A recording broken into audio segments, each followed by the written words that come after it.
যদি এই নির্বাচন ব্যর্থ হয়, গণঅভ্যুত্থান ব্যর্থ হয়, তাহলে কিন্তু একটা গণবিপ্লবের সূচনা ঘটবে। আপনারা জানেন আমরা প্রায় 8 মাস পর্যন্ত ঐক্যমত্য কমিশনের সাথে সকল দল আমরা সেখানে আলোচনা করেছি, বিভিন্ন বিষয়ে আলোচনা করেছি।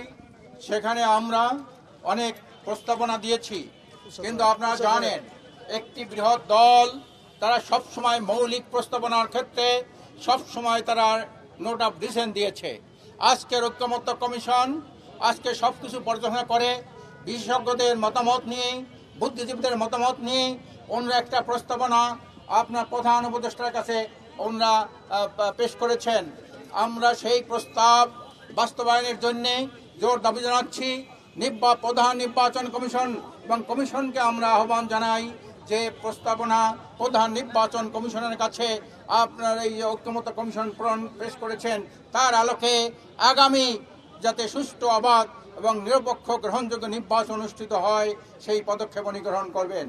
এর সাথে আরেকটা সংশোধিত আরপিও দিয়ে যেটা ঐক্যমত্য কমিশন পেশ করেছেন এইটা যাতে বাস্তবায়ন থাকে, এইটা কিন্তু এইটাও যাতে ঠিক থাকে এই আহ্বান জানাচ্ছি। সাথে সাথে আপনারা আজকের আন্দোলনরত 8টি দল আমরা এই স্মারকলিপি পেশ করছি।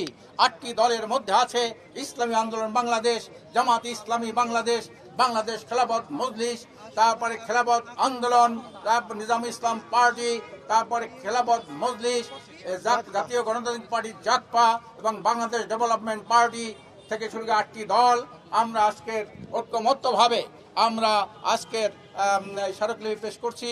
আশা করি এই সরকার এই বিষয়গুলি আলোচনা ওনারা কার্যকর ব্যবস্থা গ্রহণ করবেন, ওনারা আমলে নেবেন। যদি এই সরকার একটা সুষ্ঠু নির্বাচন করতে ব্যর্থ হয় তাহলে কিন্তু 24-এর গণঅভ্যুত্থানের সাথে এটা তামাশা করা হবে, এটা প্রতারণা করা হবে। আমরা সেই সরকারকে হুঁশিয়ার করে জানিয়ে দিতে চাই, যদি এই নির্বাচন ব্যর্থ হয়, গণঅভ্যুত্থান ব্যর্থ হয়, তাহলে কিন্তু একটা গণবিপ্লবের সূচনা ঘটবে।